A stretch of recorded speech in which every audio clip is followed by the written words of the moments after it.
Russia যেমনটা বলেছে ভারত যা চাইবে তাই পাবে, অর্থাৎ রাশিয়া তার অস্ত্রের ব্যাপারে ভারতকে খোলামেলা প্রস্তাব দিয়েছে যে ভারত যে অস্ত্রই চাক না কেন, যেমনই অস্ত্র চাক না কেন, ওই সব অস্ত্রের দরজা ভারতের জন্য উন্মুক্ত আছে। কিন্তু আশ্চর্যের বিষয় হলো রাশিয়া এরকম খোলা প্রস্তাব দেওয়ার পর ভারত একের পর এক রাশিয়ান অস্ত্র থেকে দূরত্ব বাড়াচ্ছে। কিন্তু এক্ষেত্রে এখন প্রশ্ন হলো, আমেরিকার চাপে ভারত কি রুশ অস্ত্র থেকে দূরত্ব বাড়াচ্ছে, নাকি ভারত তার দেশীয় অস্ত্রের প্রচারের জন্য রাশিয়ার প্রযুক্তি ছেড়ে দিচ্ছে? কারণ রাশিয়া ইউক্রেন যুদ্ধ শুরু হওয়ার পর থেকে ভারত রাশিয়ার সাথে প্রায় 70,000 কোটি টাকার সামরিক প্রকল্প আটকে রেখেছে, যেমন সুখোই 30 ফাইটার জেটগুলোকে অ্যাডভান্স বানানোর প্রকল্পকে ঠান্ডা বস্তায় ঢেলে দেওয়া, বা রাশিয়ার MI-17 V5 হেলিকপ্টারের ডিলকে বাতিল করার মতো সিদ্ধান্ত নেওয়া। ওদিকে MiG-29 এবং সুখোই 30 যুদ্ধবিমানের সব থেকে অ্যাডভান্স ভার্সনকে কেনার প্রস্তুতিকেও আপাতত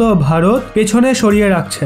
এমনকি রাশিয়ার ইউটিলিটি হেলিকপ্টারের ডিলকেও কোথাও না কোথাও ভারত প্রায় রদ করে রেখেছে। আর এখন খবর রয়েছে ভারত আগামী দিনে রাশিয়ান হেলিকপ্টার সম্বন্ধিত সমস্ত রকমের ডিলের থেকে দূরত্ব বাড়াতে পারে। আর না কেবল হেলিকপ্টার, বরং ভারত এই সময় রাশিয়ার যে কোনো যুদ্ধবিমানে কোনো আগ্রহ দেখাচ্ছে না, যেখানে পরিসংখ্যান দেখলে আজও রাশিয়ান টেকনোলজি ভারতীয় সেনার সবচেয়ে বড় শক্তি। কিন্তু গত 5 বছরের পরিসংখ্যান এটা বুঝিয়ে দেয় ভারত কোথাও না কোথাও রাশিয়ান হাতিয়ারের থেকে দূরত্ব বাড়াচ্ছে।